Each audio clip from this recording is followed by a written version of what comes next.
High in the snowy peaks, villagers whispered tales of a giant wolf prowling the frozen woods. When a crying infant was left near his den, they expected a grim fate. But what the wolf actually did to the abandoned baby defied all belief. Wind howled through the frosted pines as night settled over the remote village of Rowan's Bluff. Beneath the moonlight, a lonely infant wailed on the outskirts of the forest, wrapped in nothing but a threadbare blanket. No one knew who had left the baby there. Perhaps a desperate soul hoping the elements would claim a life they could not care for. Residents locked their doors, muttering that such cruelty could only bring ill omen. In that same forest, they said a giant wolf roamed. Some called him a legend. Others swore they'd glimpsed his hulking silhouette amid the shadows. A few brave hunters had returned with stories of footprints larger than any ordinary wolf could make. Whether guardian or menace, none dared confront him.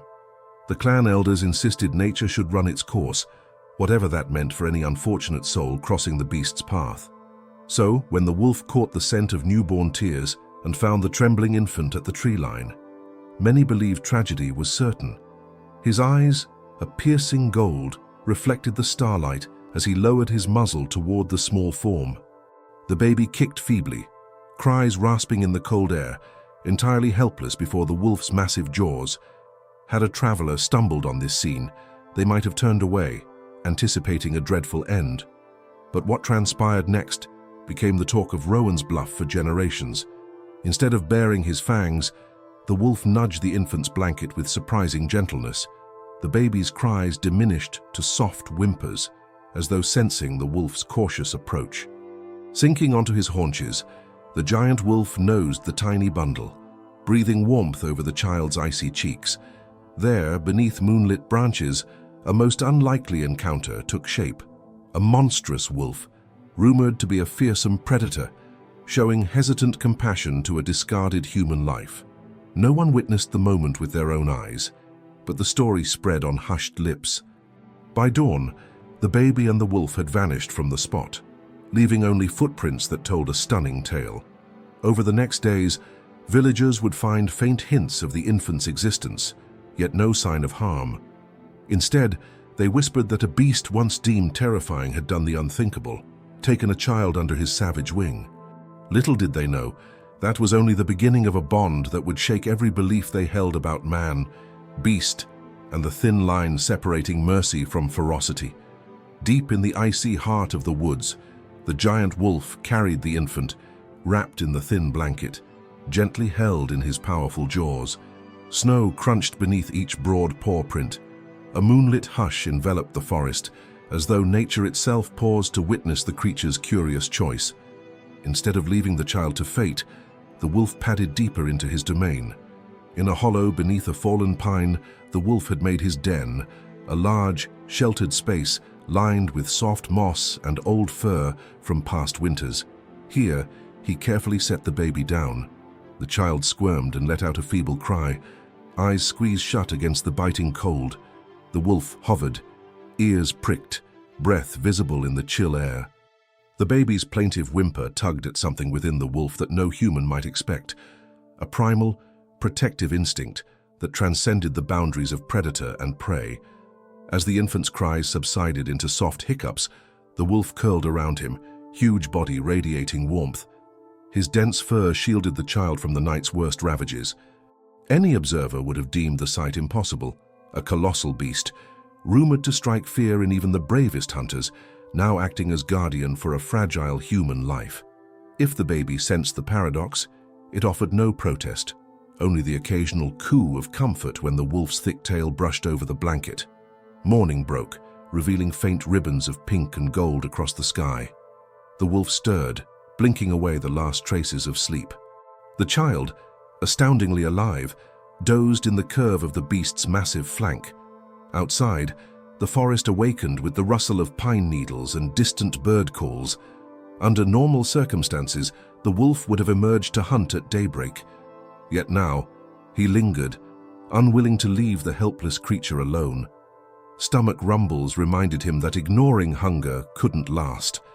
Eventually, he rose, carefully nudging the baby into a makeshift nest of moss. The child whimpered, tiny arms flailing. The wolf responded with a low growl, not of aggression but of reassurance.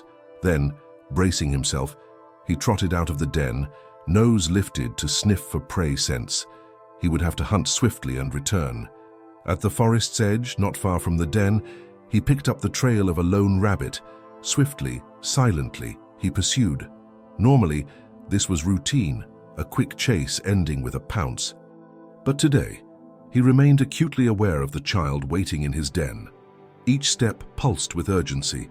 Securing a meal was not just about sating his own hunger, it was about ensuring strength to protect the infant. Meanwhile, back at Rowan's Bluff, the villagers stirred with their own anxieties. Rumors of the abandoned baby had spread among them, an outcast mother, a secret the father wanted to hide. No one admitted to parentage, yet few dared to search the forest for fear of encountering the monstrous wolf. Some claimed to have spotted enormous paw prints near the tree line, deepening the sense of dread. They told one another, in hushed tones, that the dog-like creature had likely devoured the poor infant by now. Only a handful of them questioned the popular assumption. Perhaps someone in the village still held a seed of faith in nature's mysteries.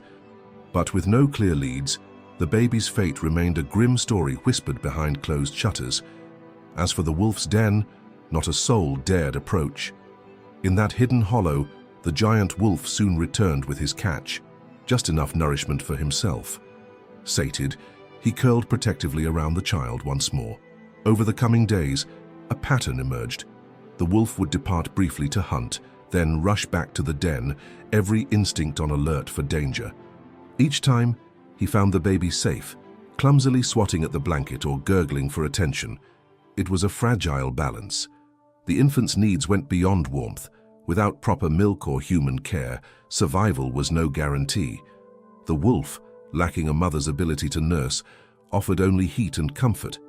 Yet somehow, the child clung to life, fed by the forest's intangible mercy. Perhaps each day that passed was a small miracle, the child's cries echoing less with desperation and more with an odd contentment in the wolf's presence. Unbeknownst to them, the village's curiosity intensified. Whispers circulated, sightings of enormous paw prints near a ravine, faint crying at dawn. How could the baby still be alive? If so, where was it hiding? And was the beast truly playing guardian instead of killer? No one had answers. In the silent hush of the pine boughs, the giant wolf and the abandoned child continued forging a bond that no mortal eye would have deemed possible.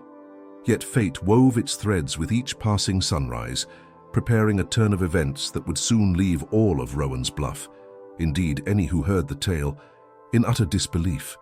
As days trickled by, the baby grew steadily under the wolf's watchful eye, a miracle the forest itself seemed to conspire in. For the wolf, the routine was simple but demanding.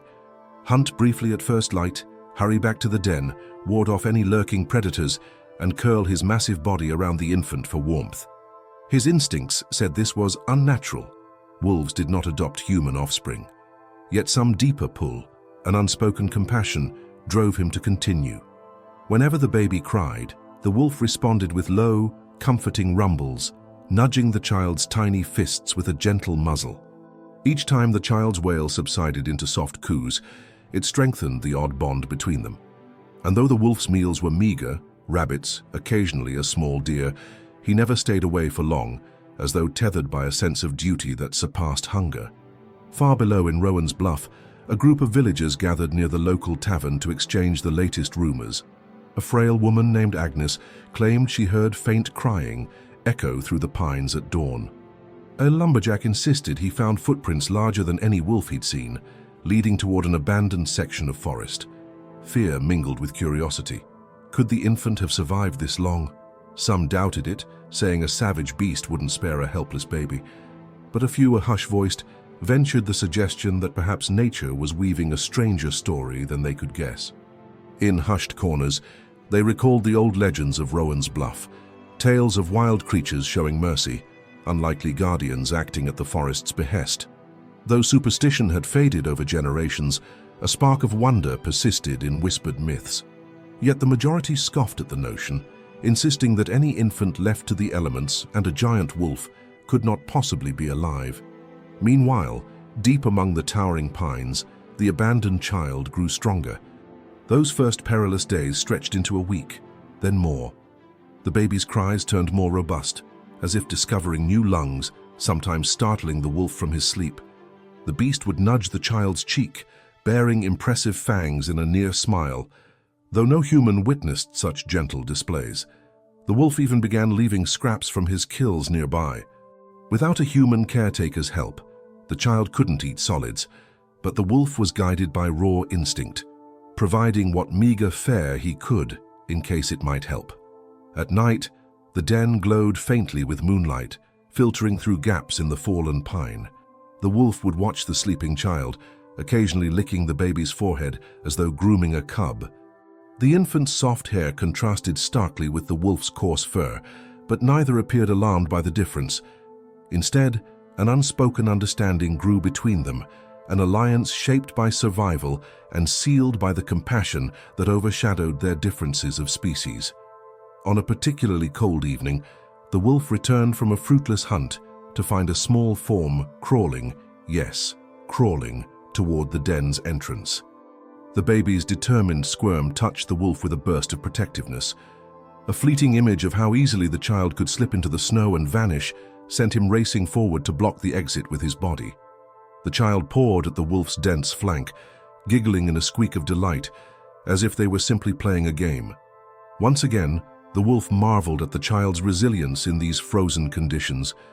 Still, the wolf sensed a limit to nature's mercy.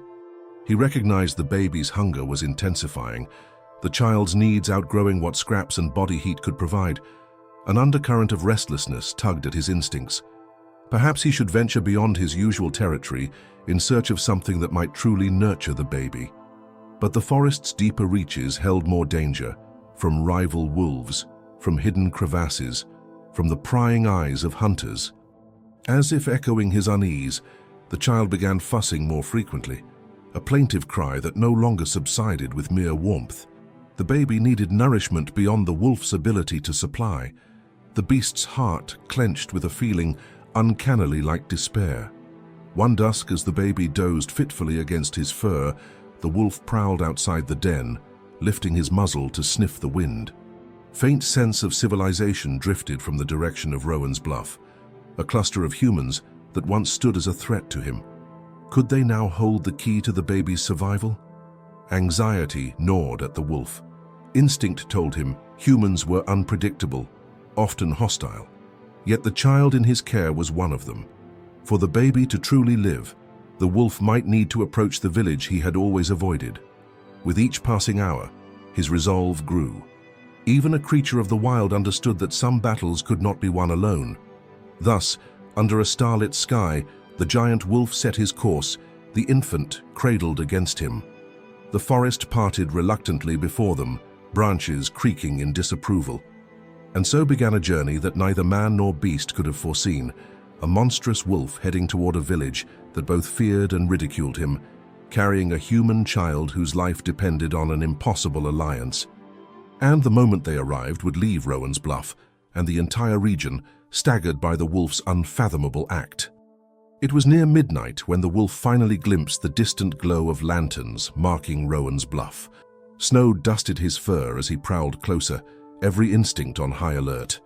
He carried the infant wrapped in the threadbare blanket, but the child now whimpered with a weaker tone, each cry rattling the wolf's composure. He knew this was his gamble, either find help here or watch the baby fade from starvation. Rows of small wooden houses emerged from the darkness, smoke curling from chimneys, faint voices carried on the wind, a reminder that humans rarely slept early, at least not all of them. To a wolf raised in isolation, the village felt overwhelming, alive with unknown scents and potential danger. He chose the edge of the settlement, a cluster of modest huts near a frozen creek. The stale reek of livestock pricked his nostrils, and the wolf flattened his ears, tension crackling through his muscles. He'd come this far. There was no turning back now. The child's cry weakened further, spurring the wolf to action. Searching for any sign of an open door, a light, a human presence that might respond kindly, he crept between the huts, paws silent on the snowy ground. Behind one of the huts, A rickety barn door hung partly ajar. Light from a lantern inside flickered on the hay-strewn floor. The wolf halted, ears flicking at the murmur of voices. 2 people, by the sound of it. 1 male, 1 female, talking softly. Carefully, he approached, peering in through the gap. A young couple stood there, fussing over a pair of goats. They seemed harmless enough, no sign of weapons. Mustering courage, the wolf nudged the door open a few inches, letting the baby's cry carry into the barn. The effect was immediate. The couple froze, startled, lantern light dancing on their anxious faces. The man snatched up a small pitchfork, the woman gasping. Then they saw the source of the crying, the infant, cradled in the jaws of an impossibly large wolf. Her eyes widened, voice catching in her throat. The wolf set the baby down gently on a mound of hay, stepping back to show no aggression. He half lowered his body, ears pinned, tail tucked in a posture of submission no villager had ever seen from such a creature. Even so, the man trembled, pitchfork held at the ready. The woman inched forward despite fear etched into her features, curiosity or maternal instinct overriding caution. She crouched, stifling a gasp as she noticed how malnourished the child looked. Sunken cheeks, trembling limbs. The baby let out a weak cry, arms flailing toward warmth. Shock rippled through her. She cast a bewildered glance at the wolf and who held still, heart pounding. "By the gods," she whispered, gathering the frail infant into her arms. Her husband stood behind her, face pale as moonlight. The wolf stayed rooted in place, chest heaving, resisting the urge to bolt. Every fiber of his being screamed that humans were a threat, but the baby needed them. He silently prayed they would show mercy. A long moment passed. Then the woman turned slowly, beckoning to her husband. "She's so cold," she murmured, voice trembling. "We need to get her inside, clothe her, feed her. My love, she won't last if we delay." The man hesitated, eyes darting between his wife, the baby, and the wolf. But the infant's feeble cries finally shattered his fear.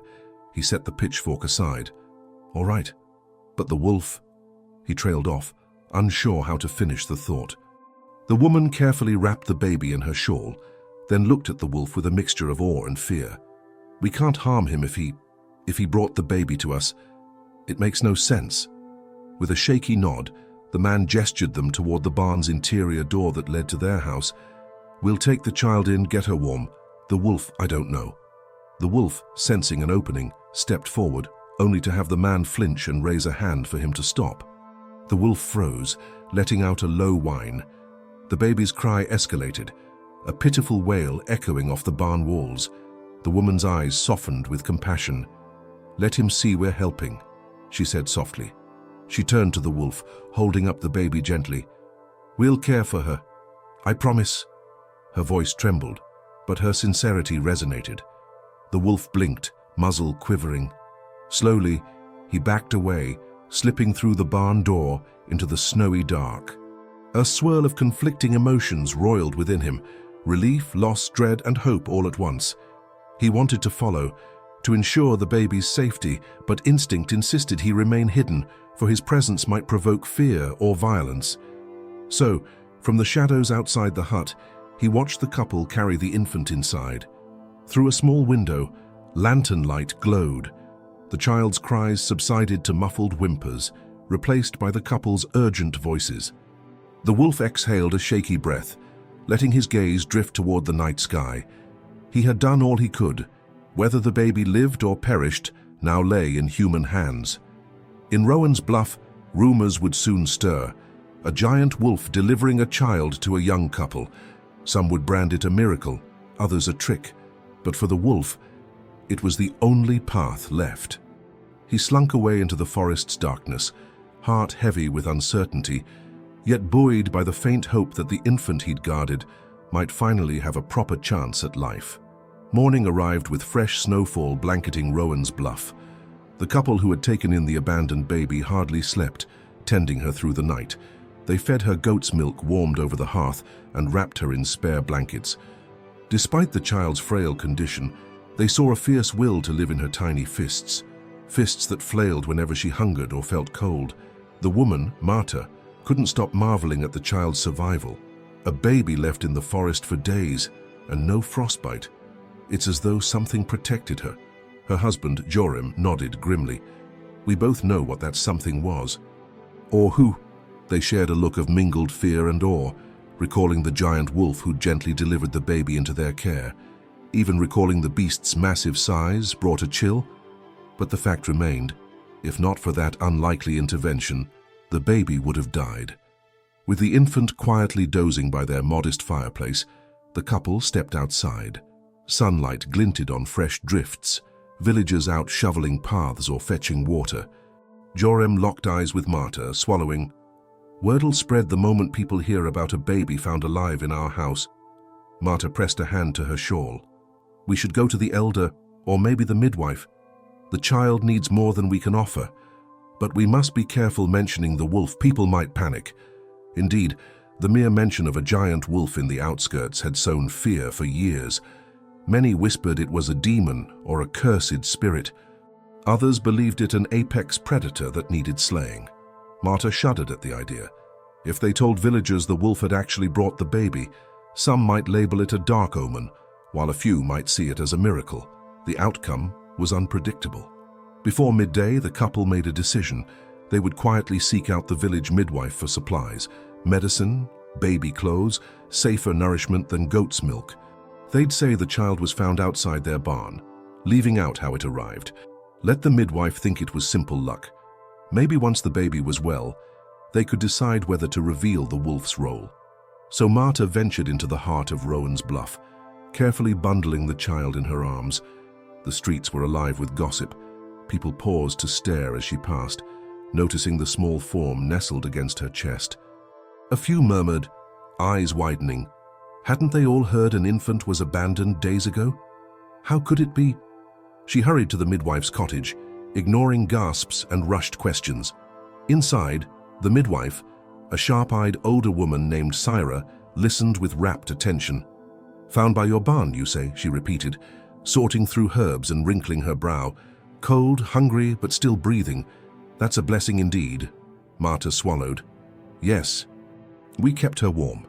Fed her goat's milk. She needs better. Syra nodded briskly. You did well. Let's see if we can find a wet nurse or at least a safer formula. She examined the baby's limbs, noting no frostbite, no major injuries, only mild malnourishment. Strange, babies rarely survive a night in this weather, let alone multiple days. The mother must be young or desperate to abandon her like this. Marta's cheeks flushed, but she maintained the half-truth, letting Syra assume the child had simply been left near their barn. Once Syra packed a small bundle of infant supplies, linen diapers, a bit of powdered formula. Marta thanked her profusely and fled back home. Outside, onlookers pressed forward with questions, but Marta deflected them, saying only she had to care for a foundling. Suspicion glinted in some eyes. Why them, of all people, to discover a baby? Yet no one dared challenge her in broad daylight without reason. Meanwhile, just beyond the village boundary, the giant wolf lingered in the shelter of thick pines. He'd hovered there at dawn, sniffing the wind for any sign of the baby. Though he was unable to see her, the faint trace of her scent reassured him she still lived. Each passing hour tested his patience, instincts urging him to go check. Yet he knew better than to stride into the open. Any villager who saw him might shoot on sight.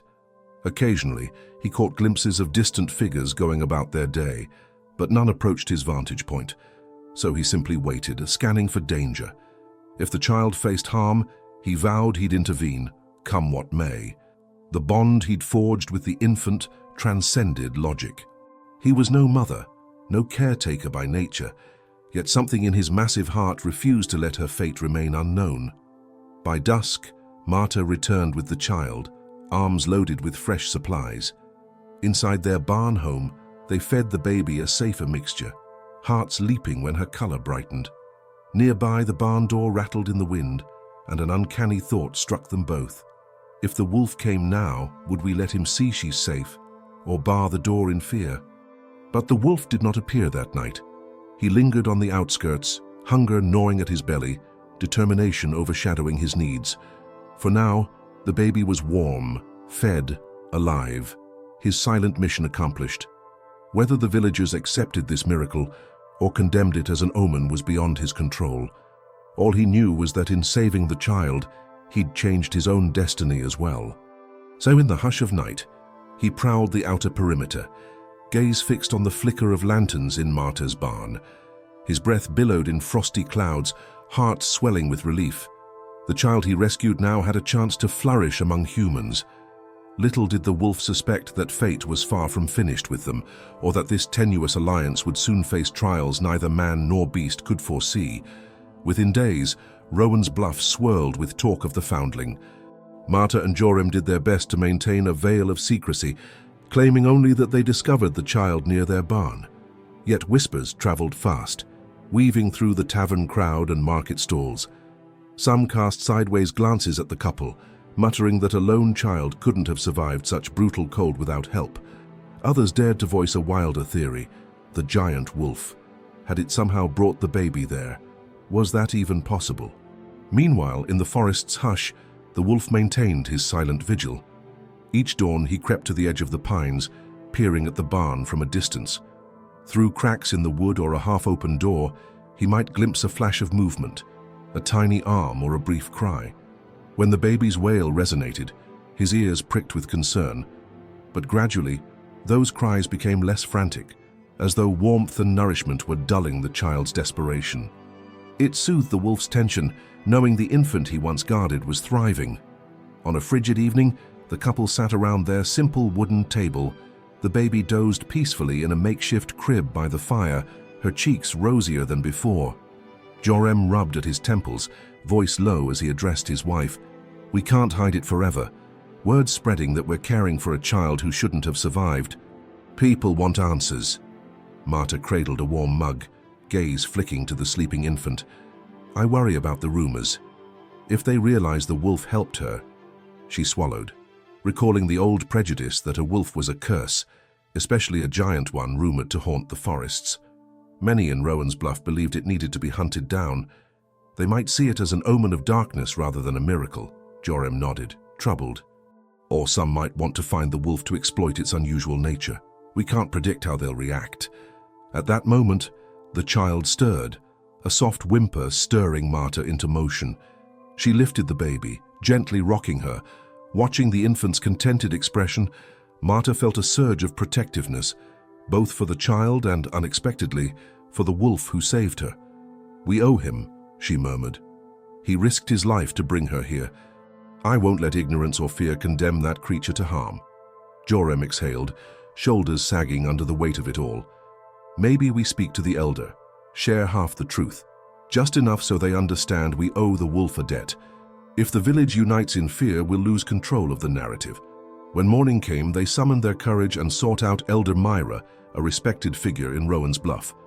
Her modest cottage abutted a frozen creek, and she greeted them with a solemn nod, as though sensing the gravity of their errand. Marta rocked the baby in her arms as Joram spoke, voice hushed. "Elder, you know the child we found. We need counsel. The villagers suspect something unnatural.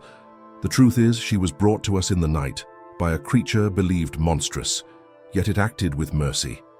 Elder Myra's shrewd gaze flicked to the baby, who gurgled softly. "Oh, you're saying the wolf, the same giant beast rumored to haunt our hills?" Her voice held no ridicule, only cautious wonder. Marta swallowed. "Yes, we never saw it clearly, but I glimpsed a massive silhouette, heard a low whine. He left her in our barn. There's no other way she could have survived." Myra's weathered features softened. "Legends speak of wolves showing compassion, but rarely to humans. If this is so, perhaps it's a sign of greater change, or a warning. Either way, we must tread carefully." Joram's voice wavered. "We fear if the truth spreads, some might rally to kill the wolf, calling it a demon or worse, but we owe him the baby's life." The elder nodded slowly, tapping her cane on the floor. "We keep it discreet, but the child's presence can't be hidden forever. If she grows healthy, questions will mount." She locked eyes with Marta. "For now, raise her with love. Let the rumors remain unconfirmed. In time, truth may find a gentler audience." Leaving Myra's cottage, they felt a measure of relief, yet an undercurrent of tension remained. This balancing act of secrecy couldn't last indefinitely. Even as they assured themselves they were shielding the wolf, they knew a single slip could ignite a frenzy among villagers, quick to misread the bizarre. Days turned into weeks. The baby, whom they called Adeline, gained weight and found a place in their hearts. Meanwhile, the wolf's silent watch continued. Joram would occasionally glimpse golden eyes among the pines at dusk, a watchful sentinel making sure Adeline remained safe. Once, he even ventured a quiet wave toward that shape. The wolf merely blinked, disappearing into the boughs, but destiny would not allow them to dwell forever in this precarious calm. Forces simmered in the background, hunters whispering of a monstrous wolf that left enormous tracks near the village, restless townspeople wondering about the baby's improbable survival, and faint cracks in the secrecy that threatened to split wide open. And when the storm finally broke, Adeline's presence and the wolf's unearthly bond to her would be thrust into full, shocking display, pushing Rowan's Bluff to confront the raw truth of who was truly monstrous and who was a keeper of life's most fragile miracle. As winter deepened, the routine became almost serene. Marta and Joram doted on baby Adeline, the wolf maintained his silent vigil, and the villagers mostly kept their distance.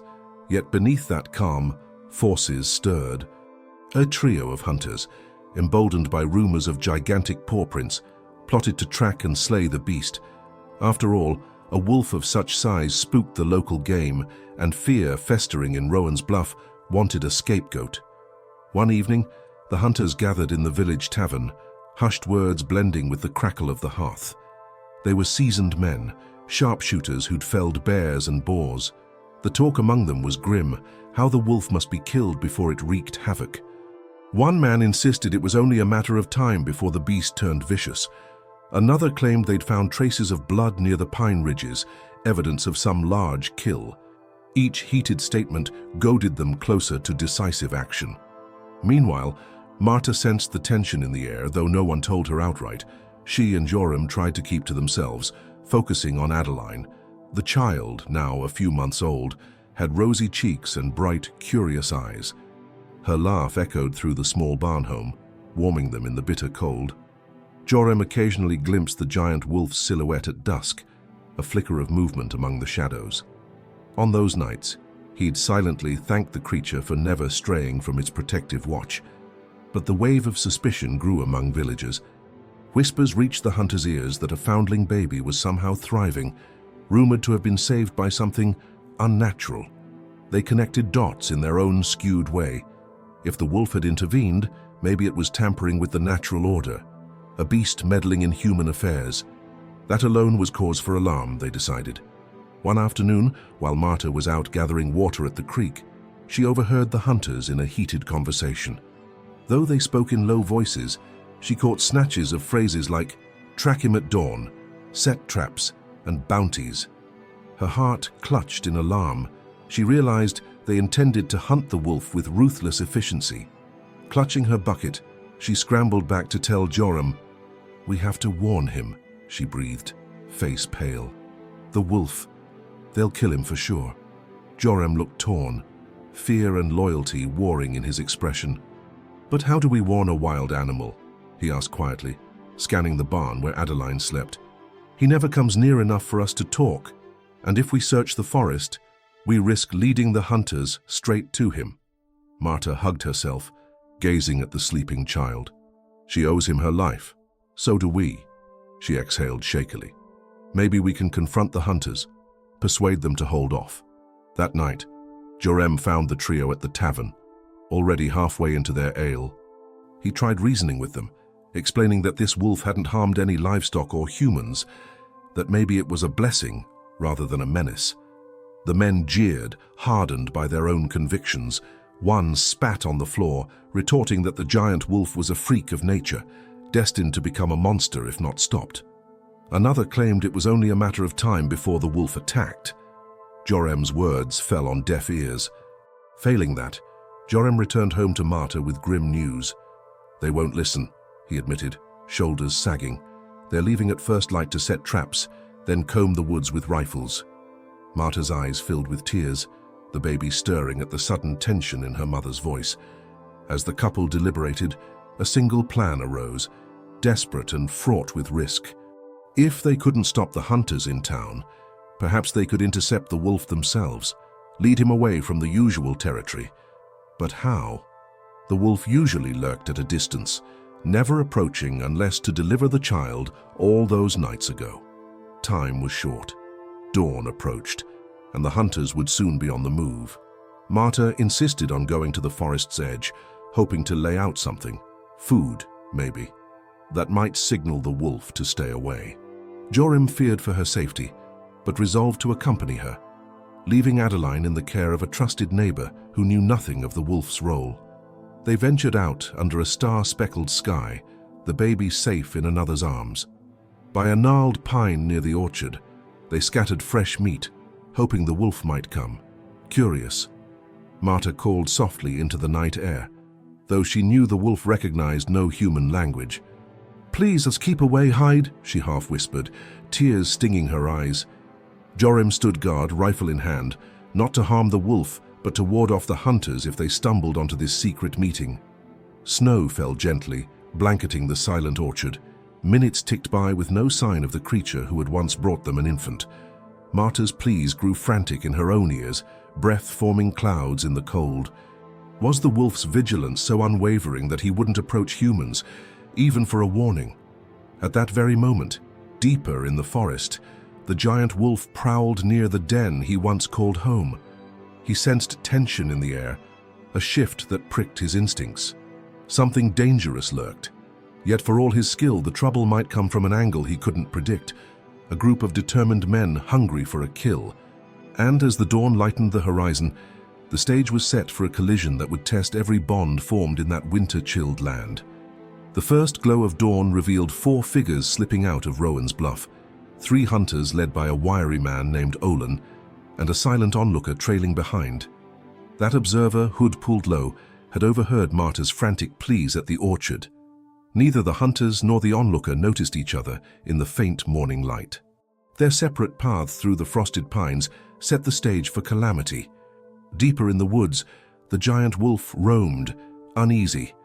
Some primal sense warned him that danger lurked. Days earlier, he'd caught whiffs of multiple humans in the forest, their scents fresh and persistent. Now the crisp air tasted of looming conflict, and his instincts flared. He thought of the baby, safe, presumably, in the warmth of human care. Perhaps the child no longer needed him. Still, an unseen tether pulled him near the village's outskirts, as though ensuring she remained secure. Far away, near the orchard, Marta and Joram stood on numb feet, scanning the pines for any sign of movement. They'd been there since pre-dawn, leaving a scattering of fresh meat near the old pine trunk, calling softly into the gloom. But the wolf hadn't shown. Just as Joram was about to suggest they return home, a faint crack of a branch made him tense. From behind the orchard's fence, a figure emerged, hooded, trembling slightly, face half shrouded in shadows. Marta's heart lurched, fearing a hunter. But as the stranger drew closer, he lowered his hood to reveal a pale face and anxious eyes. Not one of Olin's men. He lifted empty hands in a gesture of peace. "Don't be alarmed," he whispered. "My name is Cyril.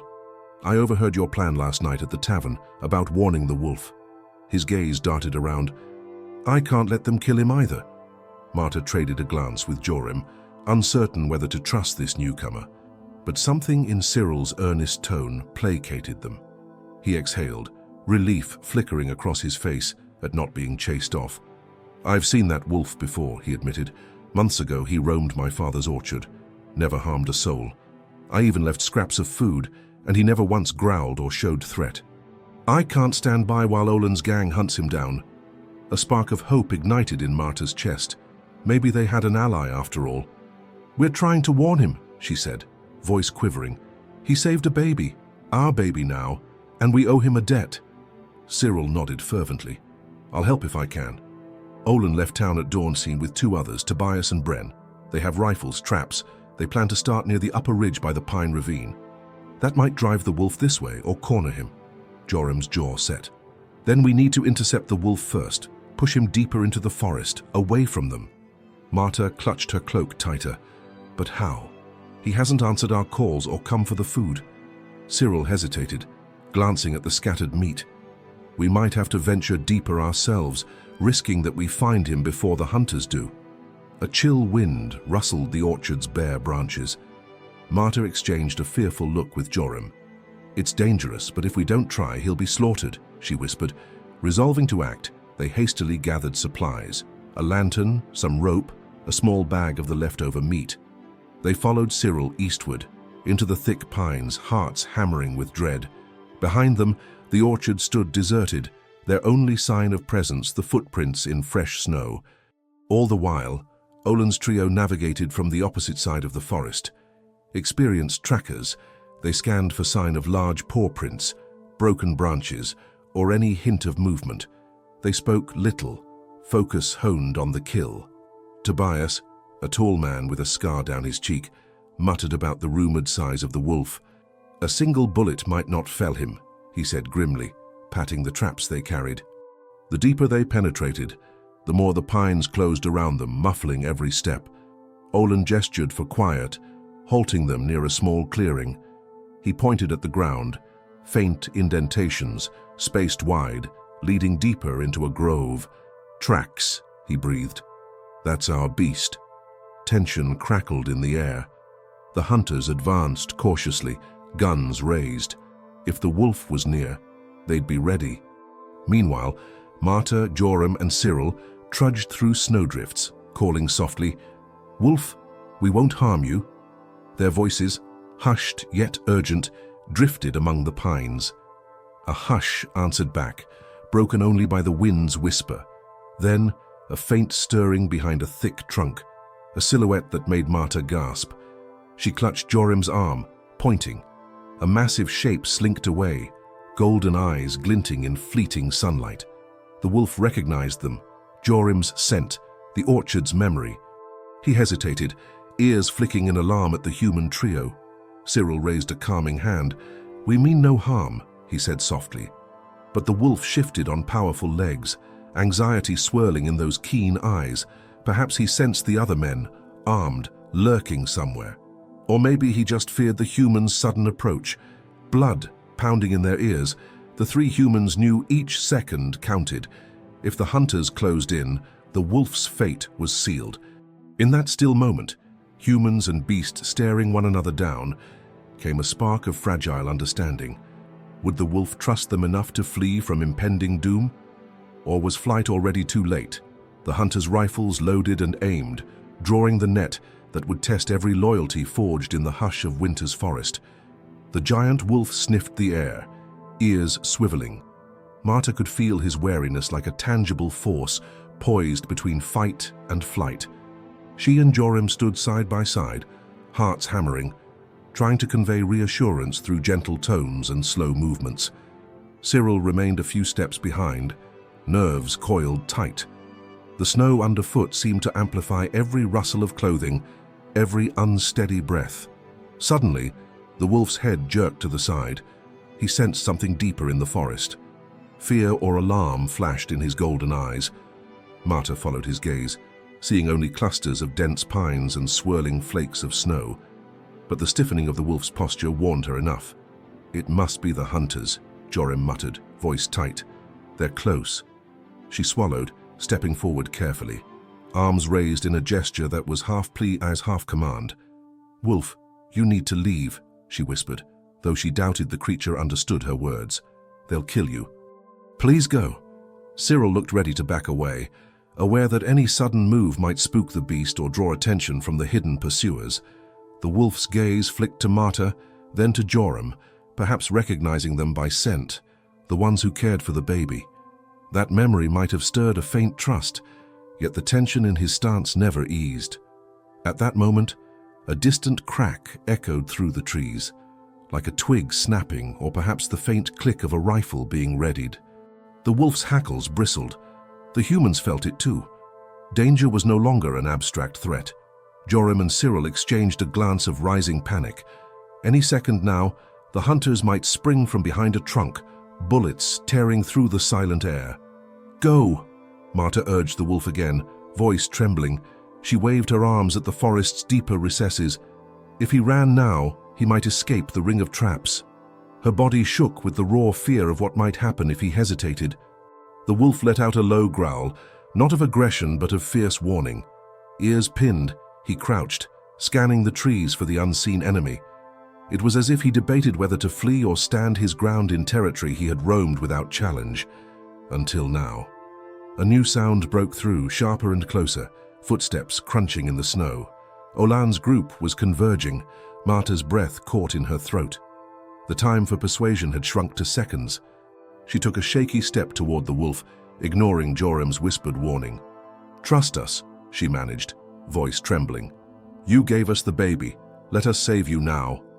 In a flash of movement, the wolf pivoted, bounding away, not deeper into the forest, but diagonally past the group, skirting around them. He moved with astonishing speed for such a large creature. Marta gasped, relief and dread mingling. He'd chosen to run, but was it too late? "After him," bellowed a voice from the trees.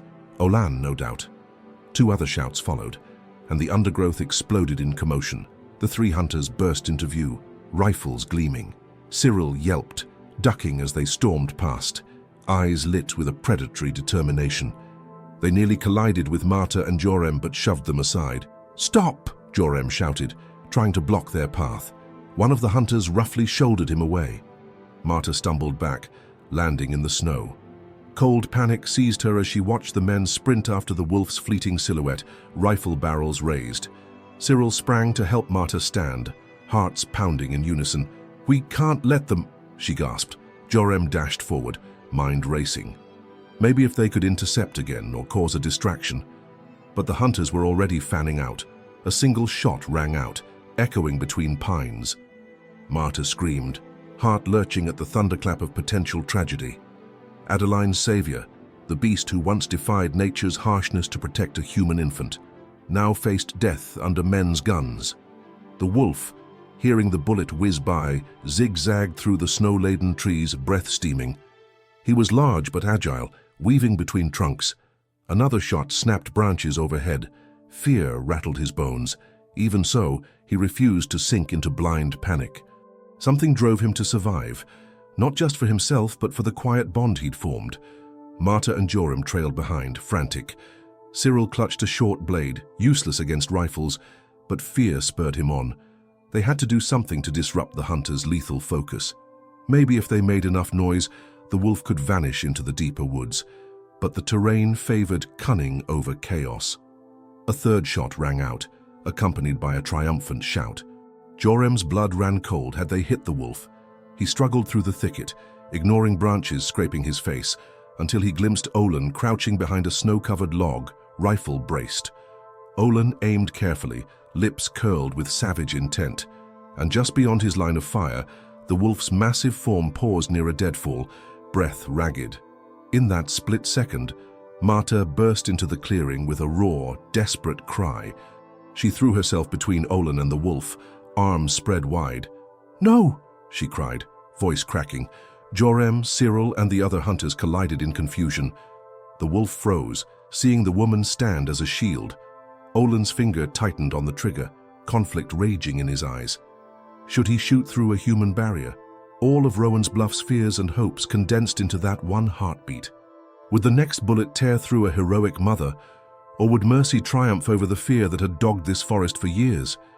The forest itself seemed to hold its breath, waiting to see whether a single cry for compassion could halt the lethal momentum of men's weapons. A tense hush fell, broken only by the ragged breath of hunters and the low growl rumbling from the giant wolf's throat. Marta stood firmly in front of Olan's rifle, heart pounding so hard it nearly drowned out every other sound.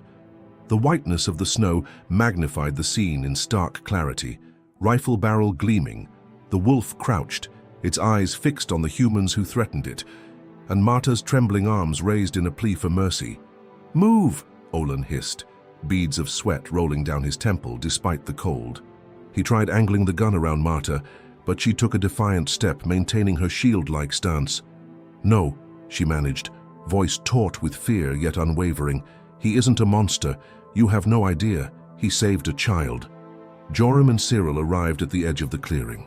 Jorem's breath caught at the sight of his wife blocking Olan's shot, One misstep, and the bullet meant for the wolf could strike her.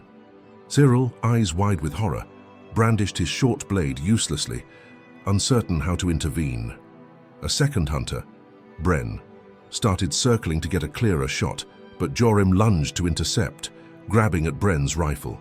They grappled in the snow, curses flying.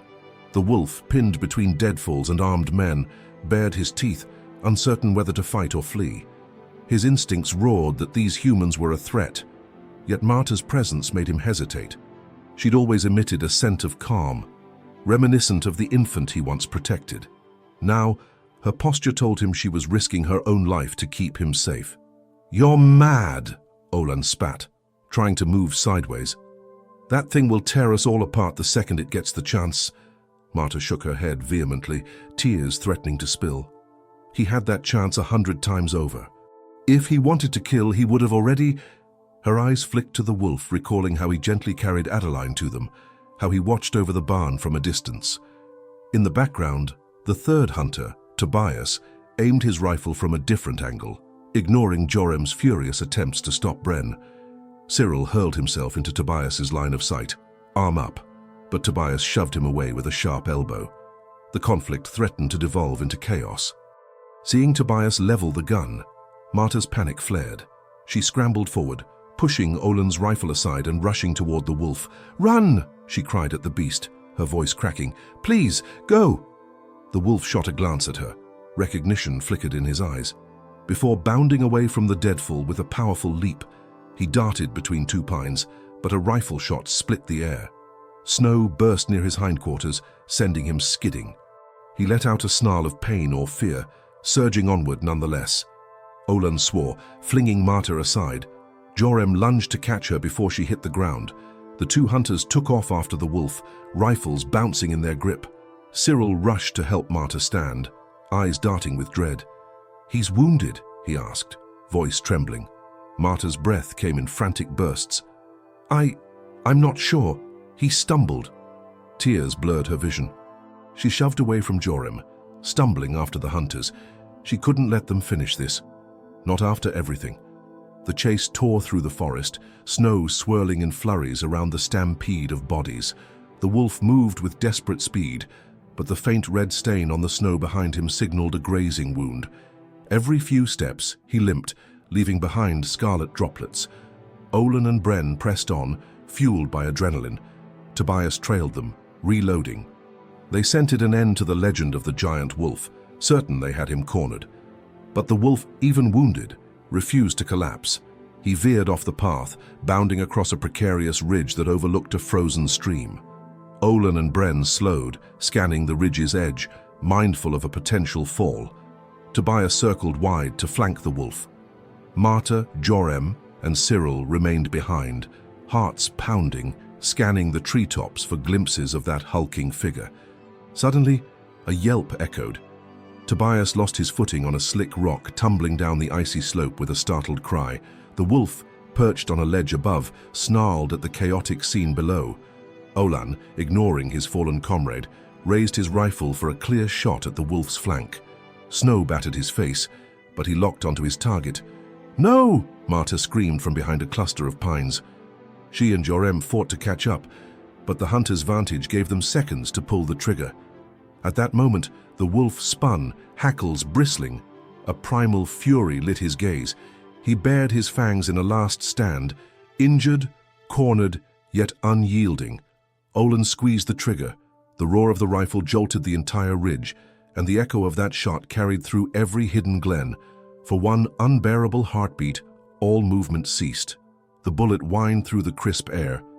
And in that suspended instant, the fate of the giant wolf, the myth who once cradled a human infant, poised on a razor's edge between life and tragic legend. The rifle's thunderclap dispersed in the frigid air. Atop the ridge, Olan gasped, lowering his weapon in a mix of awe and horror. The wolf, enormous and wounded, stood at the edge of the ledge as the bullet howled past him, barely missing its mark. A fresh spatter of blood stained the snow near the wolf's hind leg, suggesting the shot had grazed him again or aggravated an earlier wound. A strangled cry escaped Marta's throat. She and Jorim, along with Cyril, arrived on the scene to see Olin raising his rifle once more. The wolf, panting hard, stared down at the humans. Agonized confusion flickered in its golden eyes. It had tried to flee, and still they pursued, unrelenting. "Stop!" Marta screamed, voice echoing off the ice-slick rock faces. Her heart pounded at the sight of the beast poised so near a drop-off that falling might be fatal. She scrambled forward, but Jorim grabbed her arm, keeping her from slipping off the same ledge. Down below, Tobias groaned, nursing a twisted ankle from his tumble. Bren skidded to a halt beside Olin, breath ragged. "He's cornered now!" Bren spat, leveling his gun. "Finish it!" Bloodlust fueled them, perhaps fear or the thrill of a rumored monstrous kill. Cyril rushed forward, desperate. "Have you lost your mind? He's no threat to the village. He saved a child's life." His voice cracked as he placed himself between the armed men and the wolf. Olin scowled, furious at such interference. Before he could shove Cyril aside, Marta found the courage to speak again, tears staining her cheeks. "Don't you see? If you kill him now," she said, voice trembling with emotion, "you murder the very creature who saved Adeline. If we're better than beasts, we can show mercy." Jorem, eyes locked on Olin's rifle, added hoarsely, "He could have attacked us any time, yet he chose not to." The hunters hesitated, conflicted. They'd never been confronted with evidence that a wolf of this size could act benevolently. Yet the undeniable fact stood that an abandoned baby lived only because of this beast's improbable kindness.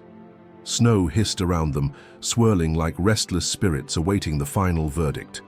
Up above, the wolf panted, front paw trembling under his weight. Blood dripped onto the ledge, leaving dark splatters on the white snow. Despite his pain, he let out a low rumble, part defiance, part warning. The ledge beneath him cracked ominously, a slender fissure in the ice-laden rock. One false step and the wolf would plunge. Bren's eyes flicked to Olin, waiting for a cue. Olin's expression contorted, victory and doubt warring. He raised the rifle again, but his grip shook. Perhaps he saw that the wolf's proud stance was more exhausted heartbreak than challenge, or maybe Marta's pleas had breached his hardened heart. Time slowed to a heartbeat's hush. The wolf's amber gaze flickered from the men to Marta, as though recalling her face from the orchard. Then a single, deafening crack echoed. The ledge gave way. The wolf lurched backward, hind legs sliding on crumbling rock. A collective gasp rose from the watchers. With a final scramble, the beast tried to regain footing. Olan, reflex overtaking any plan for shooting, extended a hand as if he could somehow stop the beast's fall, but he stood too far. The wolf's claws scrabbled on collapsing ice, eyes wide with fear. "Wolf!" Marta cried out, powerless. In a breathless instant, the ledge shattered. Snow and rock cascaded into the ravine, and the wolf tumbled, half leaping, half plunging down the slope. A swirl of white enveloped him like a shroud. Olan and Bren lunged forward, nearly tumbling themselves. Jorem grabbed Marta's cloak as she tried to rush closer. All they could do was watch in horror as the giant wolf disappeared in a cloud of swirling snow below. "No," Cyril gasped, stumbling to the ridge's edge. He peered down into the fog of shifting drifts. The ravine yawned, a jagged drop of at least 20 feet, lined with ice-covered boulders. The roar of the wind masked any sound the wolf might have made on impact. A profound silence descended. Even Olan, still gripping his rifle, looked stricken. They stood, hearts pounding, uncertain if the beast had died on the rocks or if some deeper drop had swallowed him whole. Marta collapsed to her knees, sobs racking her frame. She'd never imagined this final twist. A tragic accident, rather than a bullet, might have sealed the wolf's fate. She half expected to see him leap back up, unbroken, as unstoppable as the myth they once feared. But no sound rose from below. Jorem kneeled beside her, arms around her shoulders. He's gone," he whispered, voice thick with grief. The hunters exchanged uncertain glances, shock mingling with guilt, as if their chase had triggered this fatal fall. Even the swirling snow seemed to mourn, the wind's howl echoing a distant lament. And so the creature they once called monstrous, the one who showed more mercy than the men who hunted him, vanished beneath the avalanche of ice and broken stone. A hush of finality weighed on them, forging a silent testament to the cost of fear and the fragile line between man and beast. For Marta, Jorem, and Cyril, and for Adeline, the rescued child, this moment would leave a scar on Rowan's Bluff forever, demanding they carry the wolf's memory and the bond he forged with humanity. A bond tested by cruelty, sealed by love, and ultimately ended by fate's harshest whim. 2 days after the wolf's fall into the ravine, the villagers gathered in somber groups near the edge of Rowan's Bluff. Word had spread that the giant wolf, feared and revered for years, was likely dead, its body lost amid the icy rocks. A few huntsmen ventured down to search, but the broken terrain and avalanche debris made finding any remains nearly impossible. Some said the wolf's spirit would haunt the forest, forever watching over the infant he saved. Marta and Joram, their hearts heavy, held baby Adeline close. They couldn't shake the guilt that if not for their warnings, the hunters might never have pursued the beast so relentlessly. Cyril, who had tried to intervene, shared their grief. He quietly vowed to remind Rowan's Bluff of the wolf's last kindness, a monstrous creature by rumor, but gentle guardian by deed. A hush settled over the community. No one quite knew how to reconcile the legends of the savage giant wolf with the reality of a creature that had protected a child. Some insisted it must have had a momentary whim, that it was still a threat. Others, emboldened by Marta's account, believed the wolf harbored a rare capacity for mercy. But with the wolf gone, the debate felt hollow. One afternoon, Elder Myra called a meeting in the village's meager town hall. Townsfolk crammed into the drafty room, leaning forward as Myra spoke with quiet authority. "We have lost something. Precious," she said, voice catching. "A creature beyond understanding, a savage beast, perhaps, but one that somehow spared a life we now cherish." She gestured to Marta, who stood trembling at the back, Adeline in her arms. A wave of sadness rippled through the onlookers as they recalled how the child had come to be in Rowan's Bluff. Myra continued, "Let this be a lesson. What we fear might not always be evil, and what we condemn might have a heart we fail to see." The villagers murmured in subdued agreement. Outside, snow flurried gently, as though the forest itself offered a quiet lament. That evening, people lit small lanterns at their doorsteps, some in memory of the lost wolf, others unsure why they felt compelled. Marta and Jorem set a lantern near their barn. Adeline bundled close. Cyril joined them, placing a simple pine branch beside it, a symbol of the wolf's domain. Days passed, then weeks. Adeline continued to flourish, bright-eyed and robust. She crawled about the barn floor, giggling at the goats, grasping at Marta's skirts with joyful abandon. The villagers came to accept her as part of the community, an orphan raised by a kindly couple. A handful kept the old suspicion, but most recognized the strange blessing she carried, the bond of a beastly protector. Over time, the story of how she survived in the wild, however hushed, became a quiet point of awe. Meanwhile, the forest seemed quieter without the giant wolf's presence. Hunters returning from the pines reported no further sightings or tracks. Gradually, the tension between man and beast faded into memory. Some insisted the wolf still roamed, hidden among deeper peaks, licking wounds. Others believed it perished in that ravine. Yet in the hush of certain moonlit nights, if the wind blew just right, a few claimed they heard a distant howl, long and mournful, like a watchman calling from beyond. Marta and Jorem never forgot.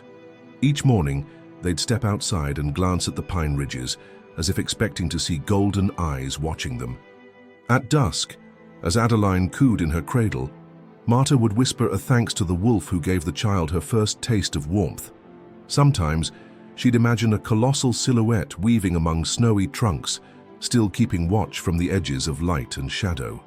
Whatever the truth, Rowan's Bluff carried on, shaped by a legend in which a savage giant did the unimaginable, raising a human infant when all reason said he should have devoured her. And though the wolf's end seemed tragic, his memory lit a small spark of understanding, that the line between man and beast, mercy and fear, might be far thinner than they realized. If this story of compassion and second chances touched you, please share this video and subscribe to our channel. Have you ever witnessed an animal show unexpected kindness? Leave a comment below. We'd love to hear your story.